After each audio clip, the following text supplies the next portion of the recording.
a few days before. Yeah, a few days before. I want to know what were the exact registry changes that happened maybe uh, on during that time. Just want to get an idea. Do we get it in system logs by any chance? No, system log, normally we don't get registry entries. Yeah. And neither RAM memory forensics will work because it's been like 6 days and malware is not running, and the employee has actually turned on the system maybe multiple times during the 6 days. So it's of no use. Oh, okay. Okay. So, um, so what my approach was actually like this similar incident I faced. Okay, where Mm-hmm. where the malware actually ran 1 month before. The SOC actually didn't got an idea that the system has been compromised, and we got okay. There were some Okay. connections made. We were doing our analysis, then we found okay, the system is compromised by this malware, and we found the window of compromise dates back to a month. Now we can't use any Rexort or something in this environment quickly. We don't have, suppose we don't have even the samples of the malware. It has gone. Neither the RAM memory will work. So what my approach was, which I suggest maybe like you guys can also use. It kind of like actually you can develop a tool that calculates the registry changes. Okay, that can give you the registry changes during that time. So you have the current registry, like how the registry looks like, right? You have that. And now what you will do, as you know that there are a lot of restore points that get created automatically by Windows, that you can like suppose there is some issues in your computer, you can go back to that registry restore point and restore your computer, right, in the Windows and all. Am I clear? Like a screenshot in the virtual box, is it? No, not the VirtualBox thing, but in Windows, actually, there is an option called create a system restore point. Okay. No, no, I got that, but is it similar to the snapshot that we create in a virtual box? Because when you shut it down, it restores to that point. Yeah, no, it's not that similar because in VirtualBox, actually, it gives you the exact same thing. Okay. But in Yeah. our Windows system reach point, it won't give you the exact same thing. It is just like the registry changes will be rolled back and all, maybe some Oh, okay. yeah, only those kind of thing. Okay. Got it. Because, yeah, in VirtualBox, actually, even the files get deleted. It's totally a new thing, totally the old Yeah. thing. Yeah, so that you won't get that thing. But thing is, what I did was like actually I wrote a script which actually checks if there are system restore point in the computer. Okay, that Okay. dates that happened. So I think there are some issues. Can you just mute me for me? I think there are some. Yeah. So what happened is actually I wrote a script which kind of checks if there are system restore point that are older than the time when the malware got executed. Okay. And now what it did is like, so what happened whenever a system restore point is created, if you go to there is a folder called regback in the system 32. Okay. So in that regback folder, actually the old registry entries are actually saved. So uh, I think so there's some disturbance, maybe if, okay, okay. Um, okay. Am I audible to all of you? Yeah, Yeah, Pragyan. Pragyan. Okay, okay, okay. It's fine. So thing is, my tool, what it does was actually it went to the regback folder. It checks if there are any regback that were done prior to the malware getting executed. And then what I did is I parsed those registries entries. Like suppose the registry backup was done by the Windows 1.5 months back, and the malware got executed maybe suppose in like 1 month back. So now I at least have the original registry entry that was existing 1.5 months back. And what I did was like I compared the current registry hives entries from that 1.5 months back hives. Okay. And then I was actually quickly got the difference in the registries that were created maybe by the malware. And I actually got one entry where there was a malicious JavaScript that was added by this malware. The malware name was actually Duku2 malware. Okay, it was a really sophisticated malware. Actually, for auto persistence, actually creates a registry entry and it executes a malicious JavaScript inside that. Okay, so I was able to get that in that case. And now there might be a case where even you don't have the reg back thing, when suppose the system restore has not been created. Now even in that case also you have one backup, and that backup is called volume shadows copies. Okay, VSS in Windows. So what you can do is you can scroll, you can enumerate your operating system if there are any automated volume shadow copies that were created, and then you mount that volume shadow copy and get the registry hive entry from that copy, and then you compare the difference. So there are a lot of things actually. Yes, I Again, hope. could you repeat this, please? I missed it. I couldn't understand this. Could Okay, you repeat? so yeah. So thing is, even though suppose the system restore point were not created by Windows, okay, there might be a case where even you don't have the system restore point, or it dates back really like maybe 2 years or 3 years back. It won't be much useful. So what happened is Windows operating system actually also kind of does a volume shadow copy where it actually makes a backup of a lot of your files that are existing. Suppose you have deleted some of the file mistakenly, so you can backup, you can restore that file by mounting the volume shadow copy and getting that file from there. That is done What's automatically. it called, Pragyan? Volume, which copy? It's called VSC, volume shadows copy. Volume shadows. So, Can you Yeah, spell that? yeah. It's, I'll just maybe type that over here. Yeah. Mm, again, will yeah. this volume shadow copy is done Volume by Windows, shadow. we Okay, it's or else normally done. we have to configure it? No, it's normally done by Windows automatically. By, I think by default it's enabled. But thing is, sometime in enterprise network, what happened? The admin guys actually sometime disable the policy for this volume shadow copy. So then, in that case, you might need to enable it again. Maybe if you have the admin privilege or talking with the administrator to change the policy for you. So that's one of the thing. So Mhm. yeah, so the tool that actually these all thing like how the volume shadow copy mounting is been done and all these all thing, uh, it takes like a whole day in that. We actually covers that in our forensic course that is more aligned to the window forensic thing. We in-depth discussion on that.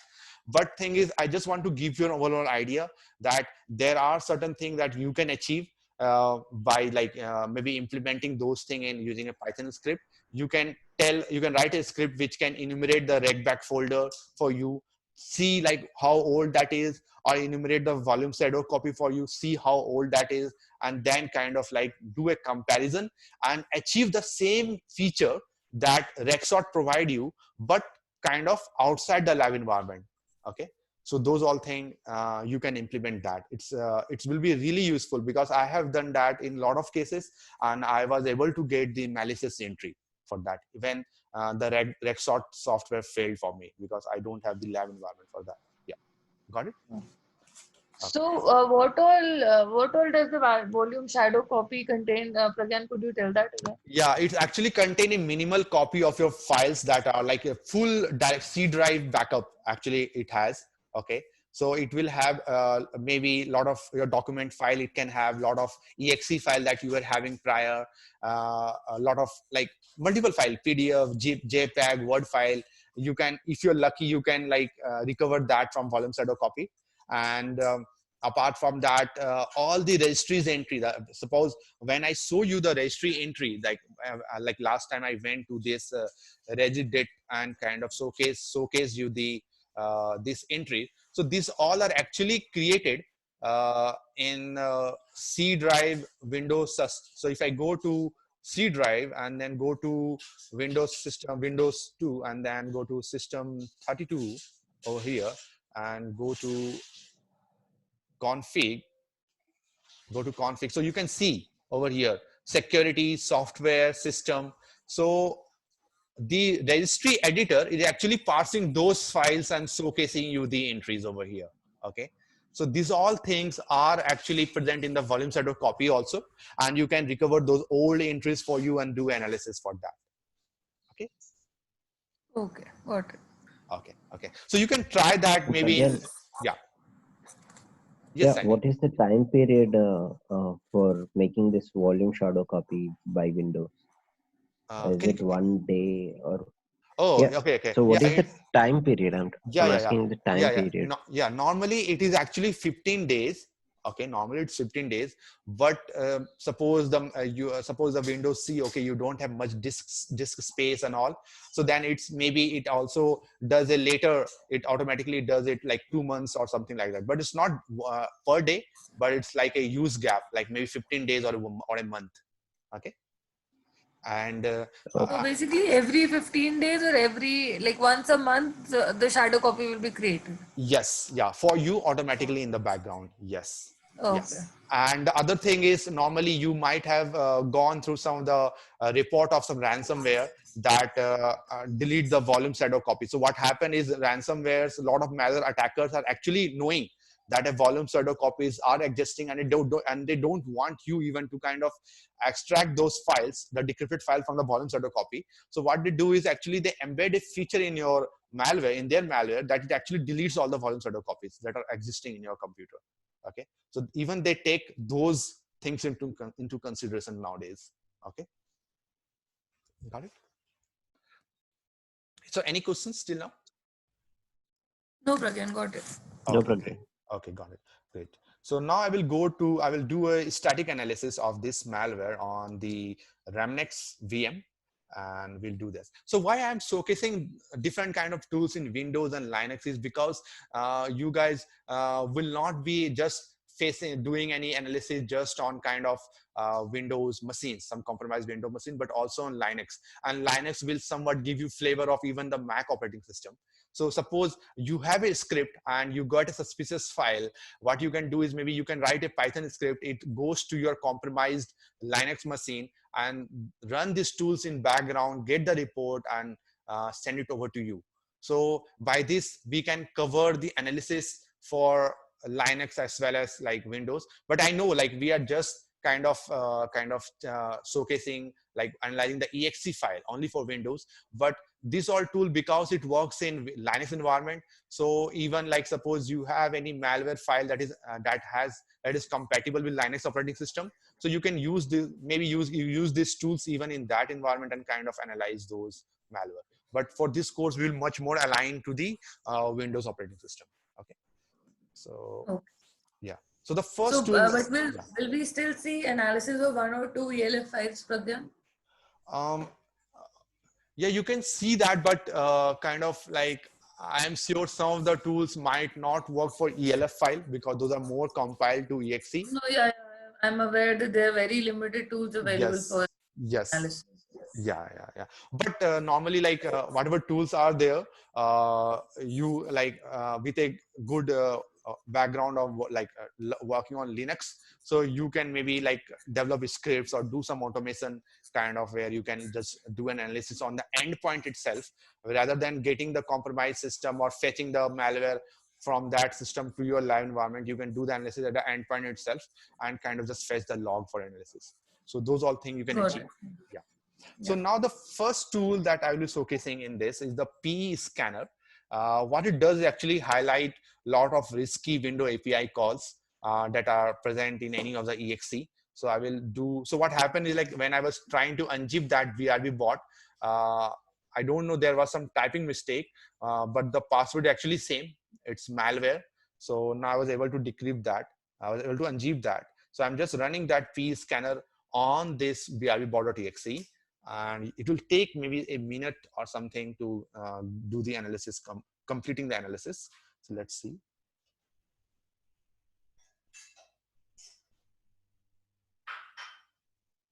Okay, so it's completed now, and let's scroll up and see what all things it has to offer to us.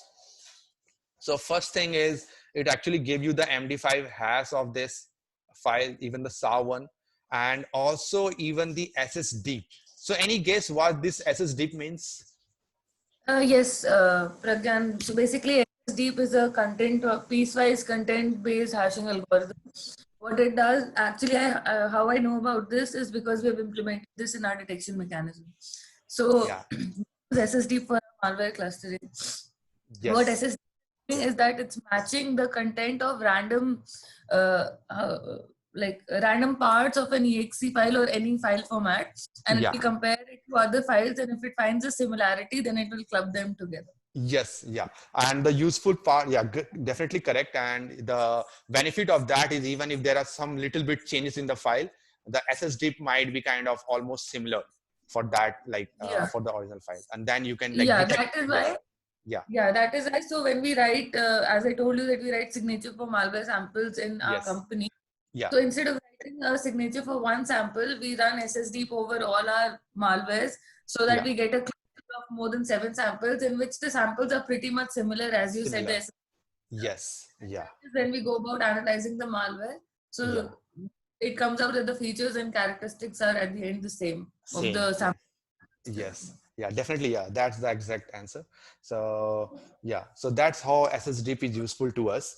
And kind of it is also, this tool is also calculating the hash of the import table, like which all DLL files it is importing and all, it's calculating the hash of that for you. And also telling, okay, what's the type of this malware? It's a P32 uh, executable GUI for Windows, MS Windows. And then if I just scroll back a little down, uh, uh, it is showcasing the entry point of the assembly language. And then if I go over here, now if you see, it has also seen what all sections are there. The similar thing we saw in the other tool, P Studio. What are the sections are there? Yeah, the .text, .r data, and then it is calculating the hash for that too over here. Okay, and now it is calculating the imports that it is this functions might import the DLL's files, and then it is showing some, highlighting some of the suspicious functions inside those DLL that the system, that this malware might be using. Like you can see by seeing this we can tell, okay, this malware has some internet based functionality, and you can see something good over here, the highlighted one. So the malware is actually testing if this malware is running in a debugger, inside debugger, and maybe then it will stop executing. Okay, so these all things are being checked by this malware. So now as I know that it is checking there is a function called is debugger present. So now I will make some changes to my debugger or something, some of the environment, so that or maybe I will make my approach a little bit better, by which like I don't want the malware to know, okay, that it is running inside a debugger. Okay, so this is one of the very important part that uh, that got highlighted by this tool, that is debugger present. And then some normal write file operations and all, we can see some registry entries, registry kind of activity that the malware has the functionality embedded. Okay, so these all things are some of the basic thing that actually the P scanners give you. And so now I will showcase one more tool that will be pretty useful, that is P frame. Okay, so I will just do P frame brbot.exe, and let's see what this tool has to offer. Pragyan, one question. Yeah. So the IMP hash that we saw just now in earlier, so basically that IMP hash is calculated based on the DLLs that a malware is important, right? Yes, yes, yes, yeah. So does it also take into account the sequence in which those DLLs are called? um I don't think so, because DLLs, because what happened, like the function inside a DLL might be called multiple times. Okay, Yeah. yeah, yeah, that's why it won't take that into consideration. It just kind of lists the files and get the hash of that. Okay. Got Yeah. it. Okay. So now let's see the P frame software, and let's see what it has to offer. So now you can see it also showcased me the compile time when this malware was compiled by the attacker.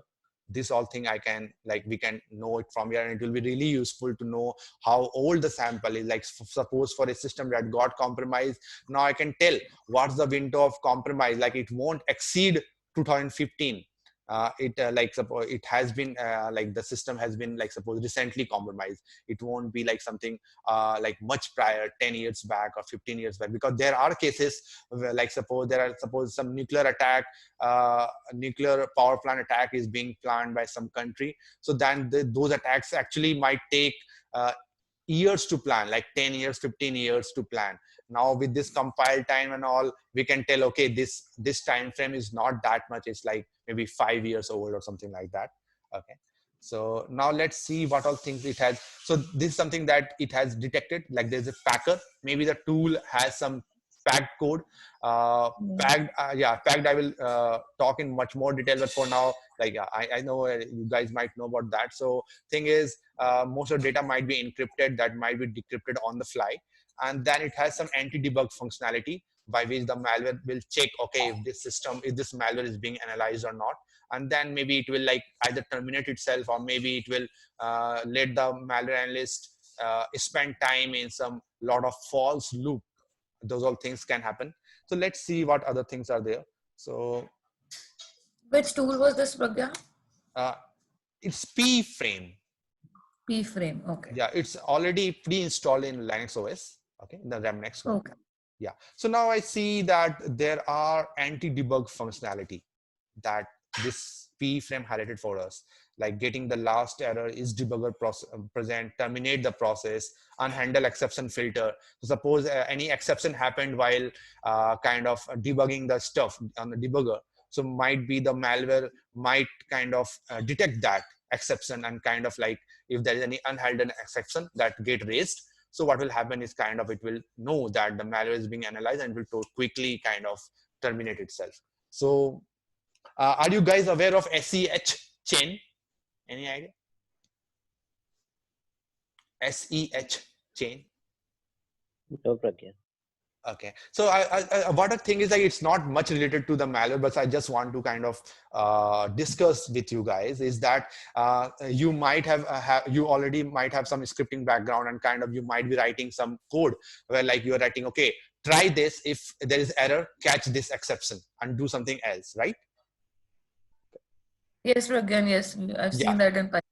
Yeah, correct. So what happen is when you write those things in your code, like try this, if this error, then try this, if this is the error, then try this. So you are actually kind of telling your program, okay, if there is some kind of exception, then you either terminate the process or take any other action. So this mapping of this try and catch block is actually a table is being made by the window operating. Is what happens is when you compile this thing, a table gets created in your in the RAM memory when the process run, and that table is actually called SES chain table. So what that table actually has the information like okay, if any exception comes like this, like suppose a error, what action needs to be taken for this. So there's a chain kind of event, like suppose if a error comes, take the b, do something that is b, and now if there is some error even in the b, take the action c. So this kind of chaining are being implemented by the window operating system in the RAM memory. And normally we use this SES chain actually to develop an exploits for any malware, for any binary. Suppose there is some exception that we see, like suppose you normally see that, okay, you're running a VLC or running Chrome browser and not, instantly again without any reason the software got crashed, and kind of it is sending some data outside to its server, why it got crashed. So actually you can use those. Okay, just a minute. So actually you can use those data to actually make an exploit for the software. Okay, so that actually where the SEH chains comes into picture. I'm just sharing those details with you. Like if you like encounter these words in future, you can you can be confident. Okay, I know this stuff that like kind of okay, this is SEH chaining where it is just dealing with try catch block, and maybe later. If there are some course we are actually planning for exploit development and all, so actually we do a lot of discussion on this thing in a much more detail, but I just want to give you an idea what all things are existing, what all things are getting created by the Windows operating system in your RAM memory for any kind of process that you are running. Okay,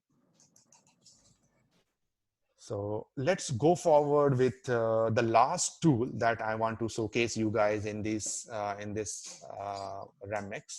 that is Sign Arc.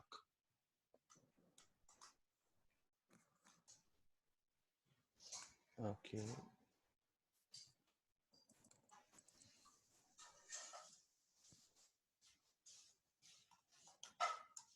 Okay.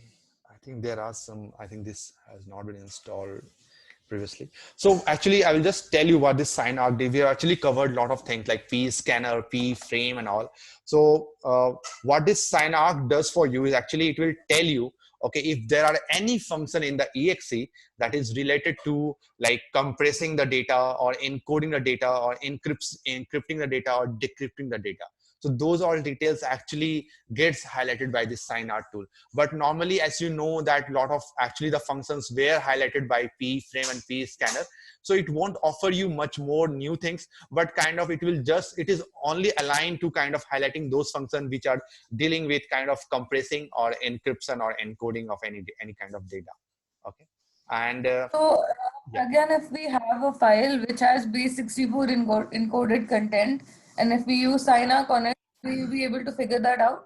No, it is actually it runs on the exe file. So if the exe file is kind of trying to decode any file or kind of encrypting that file, so those functions name it will highlight. Okay, that it will tell you that okay, this malware has actually the functionality of decoding any file or not.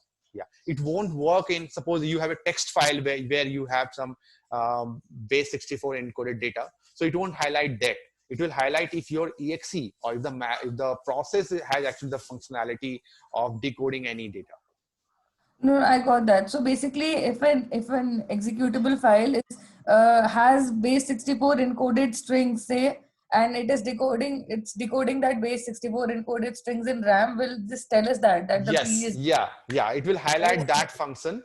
And the good thing is actually like it will also tell you the offset of that function. Okay, and that offset will actually match when you will kind of load that malware inside a debugger. Okay, so now what happened, like, Okay. so suppose you ran a sign arc and you get the offset value of a base 64 decoded function. And Yeah. now what you do is like you go to the debugger and go instantly to that offset and start analyzing the function. Okay, so it will be really helpful for you. Yeah. Yeah. Okay. Got it. Yeah.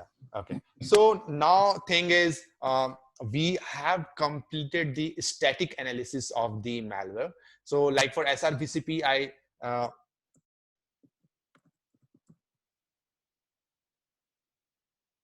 so for SRVCP, actually what we did was like we started directly with the behavioral analysis. But for this BRB bot, we did the static one. Then I'm moving forward with the behavioral analysis. So that's how will the approach will be for any sample that you get.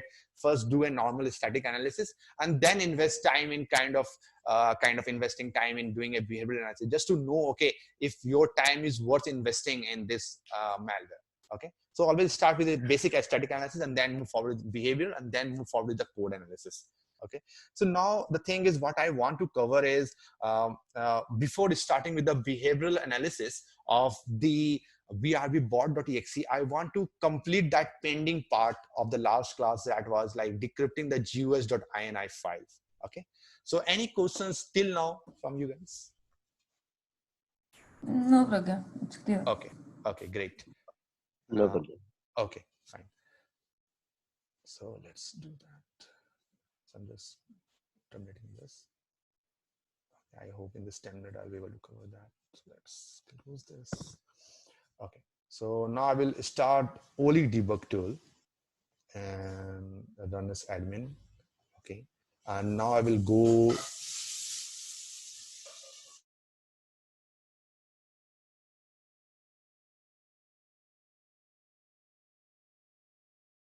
Okay, just give me 1 minute.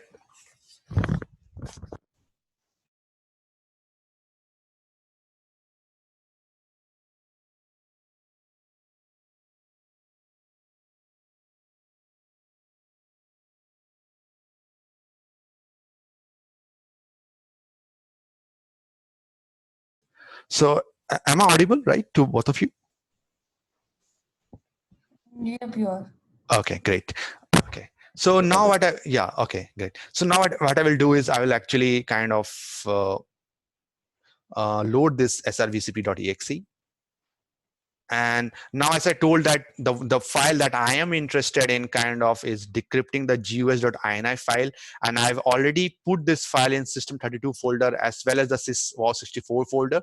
But while running, we found, okay, this malware is actually trying to read the file from system32 folder. So now what I will do is I will quickly go to the same step that we did last time, is go to the executable modules and kind of go to this srvcp.exe. What had we done?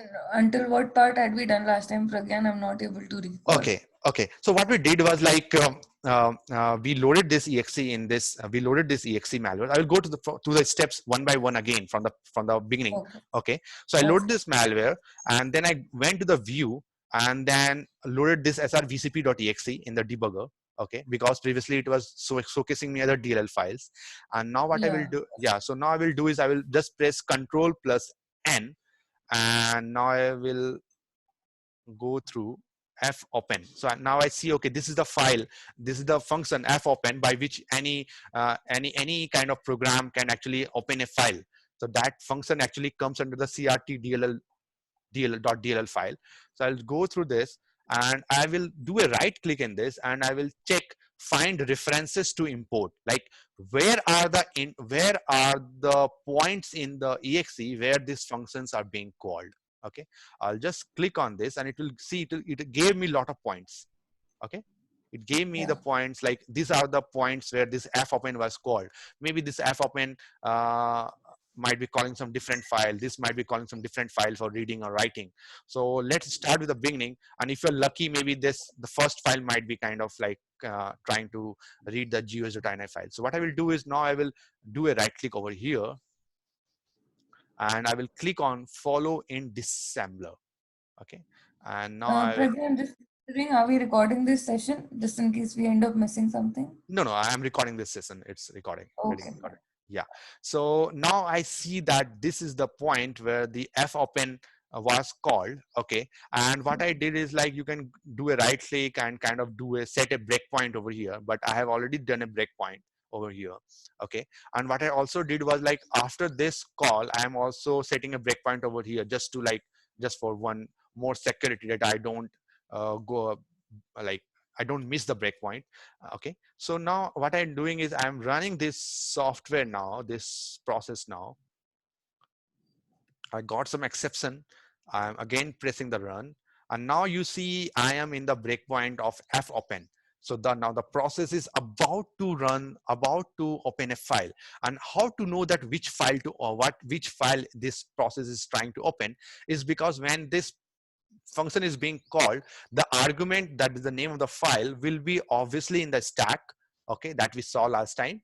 So this is the arguments, Windows System 32 gus.ini. So it is trying to read a file gus.ini from this path. Read. Yes, in the read mode. Any questions till now? No, Pragyan. Okay, great. no, Pragyan? So yeah, so the assembly language, even though you're new, but it's very somewhat easy to understand. It is calling a function, and the argument will be in the stack area, and this is the stack where I see the arguments. And now what I will do, I will just run this program, just go through this point. Yeah. So I went through that, and now what happened? Yes, please tell. Are we doing F7 or F8? We're doing F8, right? Just executing the statement, not Yeah, going inside. yeah, not going inside. Yeah, I'm not going inside. I'm just clicking the run button for now, not going inside. Oh, Yeah. Okay. So what happened is now the thing is the file actually got opened, but it doesn't mean that file was encrypted. Okay, the file got opened, but maybe there is another function that might be kind of decrypting that file. The file is in read mode, the content has been loaded in RAM memory. Now there might be some other function that is decrypting that file. That fopen is just for reading the file, it's not for decrypting. So let's scroll a bit and let's see if there is any other interesting function call.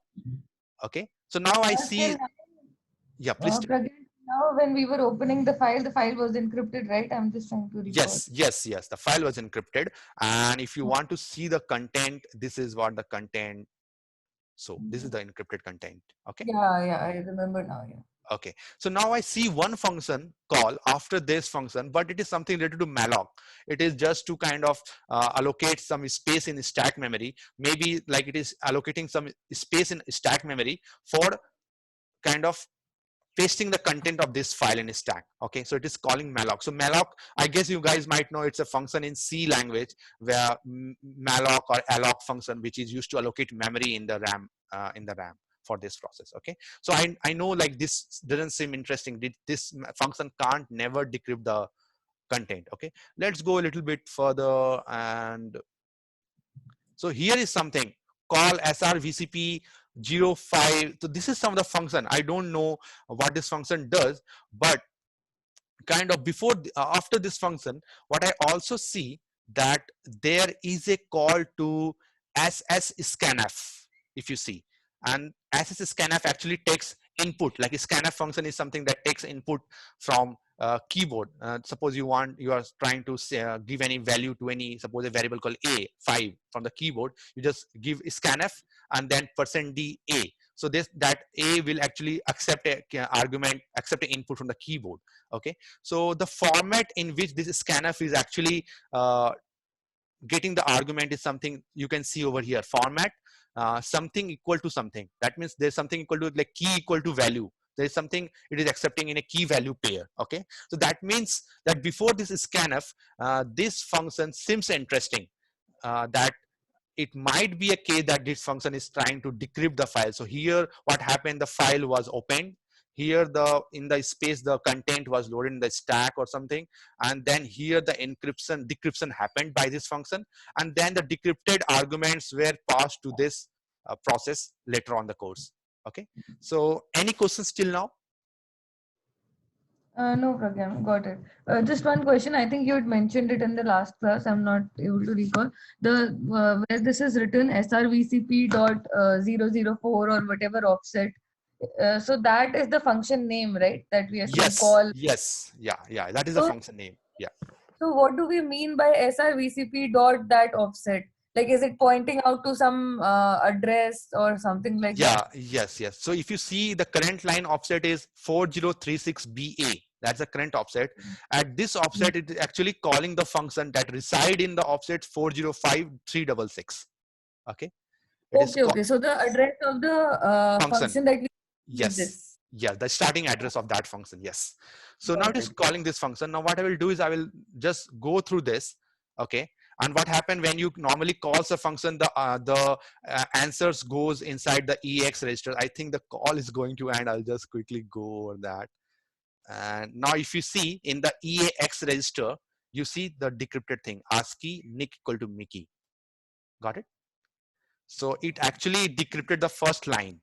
Okay, and these are the random strings that were loaded in the stack, and this function actually decrypted the content and loaded the result of that function is saved inside this eax register. Okay, so if I again So maybe do it. Pragyan, that function decrypted the entire thing. Now No, it no, no. is put to the Uh, stack one by one. One by one, if you see, as I click run, it is looping, if you see. And Yeah. every time it is like giving me something else. So now you see mode equal to aggressive, so decrypting Mhm. the files line one by one. And then you see So basically,